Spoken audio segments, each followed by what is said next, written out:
હાય, મારું નામ ચિરાગ મધુકાંત મહેતા છે. મારી એજ 46 યર્સની છે. હું અહીંયા સેફ્રોનમાં ટ્રીટમેન્ટ લઉં છું ઓગસ્ટ 2023થી. અને અત્યારે મારું ડાયાબિટીસ ઓલમોસ્ટ 200 પ્લસ આવ્યું હતું. અને આજની તારીખમાં it is very much in control.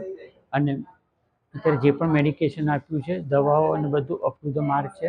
અને હું જે અત્યારે પહેલાં થોડી પણ થકાનને ફીલ થતી હતી, કે આજની તારીખમાં આઈ એમ ફિલિંગ એનર્જેટિક. અને અત્યારે મને અત્યારે પોતાને પણ સારું લાગે છે. અને રિપોર્ટ્સ પણ જે અત્યારે મારા 3 આવ્યા છે એ પણ એકદમ સેટિસ્ફેક્ટરી આવ્યા છે. HbA1C પ્લસ જે પણ ડાયાબિટીસનું પ્રી અને પોસ્ટ છે, that is also very much in control. And very much and Mona madam is also very much helpful. And ખાવા પીવામાં પણ જે પણ ચેન્જીસ કર્યો છે એટલો ઓલો નથી કે આપણે ભૂખ ફીલ થાય અથવા આપણને પ્રોબ્લેમ થાય કે આપણે એવરી 2 અવર્સ કંઈ ને કંઈ ખાતા રહીએ, અથવા જે પણ જ્યુસીસ છે કે ફ્રૂટ્સ છે, વેજીટેબલ્સ છે, ટાઈમ ટુ ટાઈમ લેતા હોઈએ તો આપણને ઘણો ફરક પડે છે. Thank you.